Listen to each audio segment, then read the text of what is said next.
avail, however, the parish insists on us having here the young and the parentless.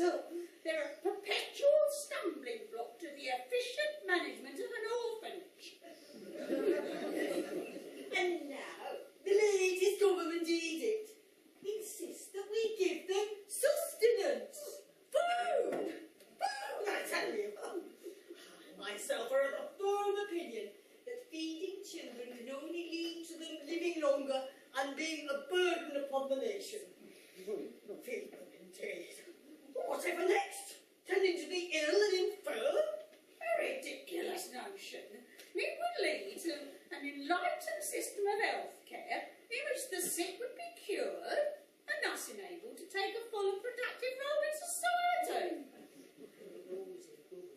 Who would have us teach these wastrels how to read and write? Whatever good came of reading and writing? I myself can do neither.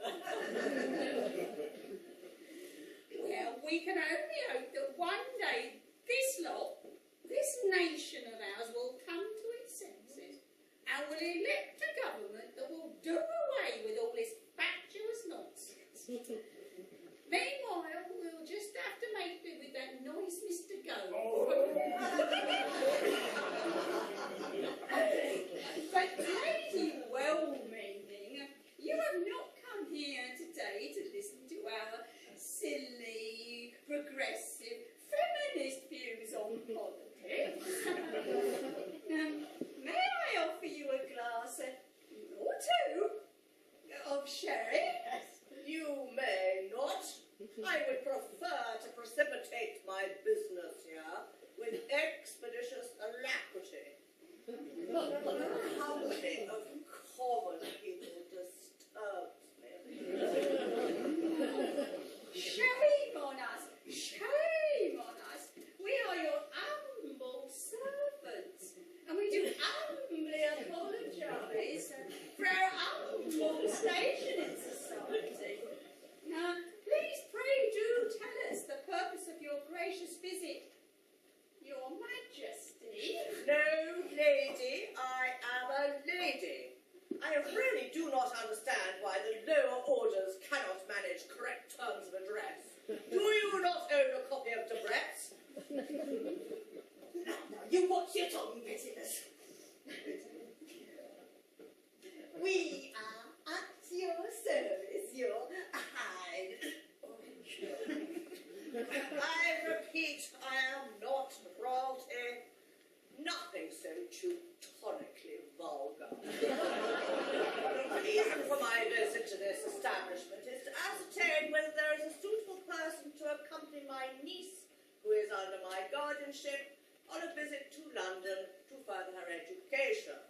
The person I seek would travel as servant and companion and be adequately rewarded with board, lodgings, and appropriate beatings. I thought this was a reasonable place to find such a person. However, I am beginning to see that I may have been mistaken. But this is most fortuitous, Your Excellency. I myself am available to take up the post immediately, and my credentials are of the highest order. While I am sure that Miss Cruelfoster's credentials are adequate, I feel that I would be a far better choice, being in possession of a sweet and tranquil nature, and in ownership of not one, but two black crepe de chine travelling bonnets. Crepe de chine? Crepe de chine? Crack de chine, moth-eaten scraps. And I suppose my credentials are the highest order. You mean that GCSE in macrame and that promissory note from that fellow in Nigeria for £2 million? Oh, Abrasia, you go too far. My friend, Mbutu, really needs help with his financial liquidity, and macrame is a highly regarded and nuanced art form. It's knotting bits of string. What, and not your scrawny Silence! As those of you from the Pelhams will appreciate, intercourse between ourselves and those without rank or position is an arduous and often fruitless experience. But I will persevere. She said intercourse. When Pelham Village Hall. I know. The village players are Silence! I have had enough of this. I came to this place in the spirit of charity. It is to one of your charges that I wish to give employment. Charges? Charges? One of those bereft of advantage and furtherment. One bereaved of parents